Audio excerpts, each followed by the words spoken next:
பனிவரகு கிச்சடி எப்படி செய்யறதுன்னு பார்க்கலாம் வாங்க. அடுப்பு பற்ற வச்சுக்கலாம். நான் ஆயில் சேர்த்துக்கிறேன். ஒரு 2 டேபிள் ஸ்பூன் சேர்த்துக்கிறேன். நெய் கொஞ்சமாக நான் சேர்த்துருக்கேன். இப்போ இது நல்லா காயட்டும்.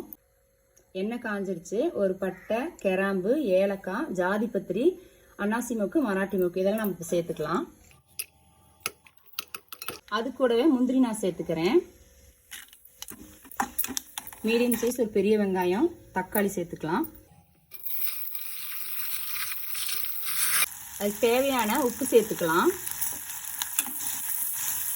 தக்காளி வெங்காயம் வதங்கினதுக்கு அப்புறமா நான் ஒரே ஒரு கேரட் எடுத்து வச்சிருக்கேன். பச்சை பட்டாணி வந்து வேக வச்சு எடுத்து வச்சிருக்கேன். பீன்ஸ் 3 பீன்ஸு கட் பண்ணி எடுத்து வச்சிருக்கு. கொஞ்சமாக புதினா, மல்லி. இப்போ நான் இதெல்லாம் போட்டு நல்லா வதக்கி எடுத்துக்கலாம்.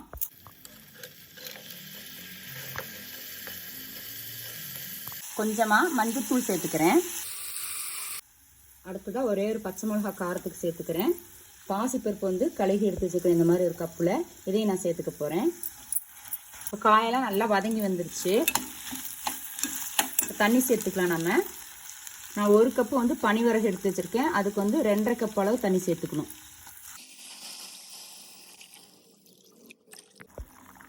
இப்போ பனிவரகு நான் 1 கப் எடுத்து வச்சுருந்தேன்.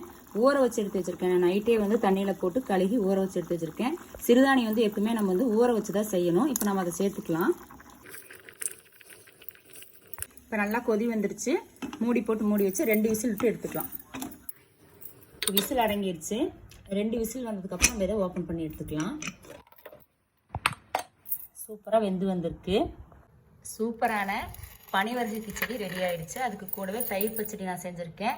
நீங்களும் வீட்டில் வந்து ட்ரை பண்ணி பாருங்கள். குழந்தைங்களுக்குலாம் செஞ்சு கொடுங்க. சிறுதானியத்தில் செஞ்சு சாப்பிட்றது அவ்வளோ உடலுக்கு நல்லது.